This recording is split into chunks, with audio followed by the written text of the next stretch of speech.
खाता एप्लीकेशन है, एप्लीकेशन है सभी दुकानदारों के पास होना ही चाहिए। इसमें सब कुछ आप लग सकते हैं, सब कुछ कर सकते हैं। साइन अप रजिस्ट्रेशन कैसे करते हैं वो सीखेंगे।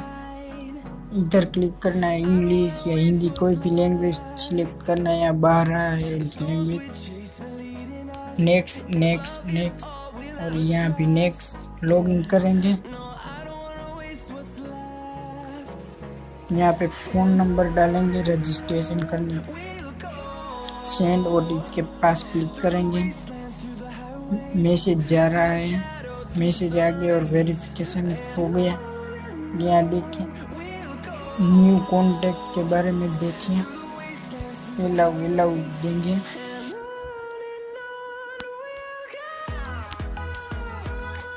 यहाँ न्यू फ़ोन नंबर के पास देंगे। यहाँ नाम देंगे जिसका भी लिखना है वो, इधर मोबाइल नंबर और नेक्स्ट। अमाउंट कितना बाकी है, कितना जमा है, कुछ भी लिख सकते हैं। 50 रुपये पहले लिख देते हैं और यहाँ पे कुछ भी लिख सकते हैं, कौन से एरिया से कौन से, कुछ भी। इधर फोटो भी लगा सकते हैं, सब कुछ इसमें आता है। और सेव करेंगे, ये देखिए यहाँ पर सेव हो गए। और उसके बाद वो 20 रुपये देते हैं, तो इसमें 20 रुपये कैसे माइनस करना है ये देखिए। माइनस और प्लस के बारे में जो भी कुछ लिखना है माइनस के पास इधर लिखना है और यहाँ से 30 लिखेंगे। हमारे इस चैनल को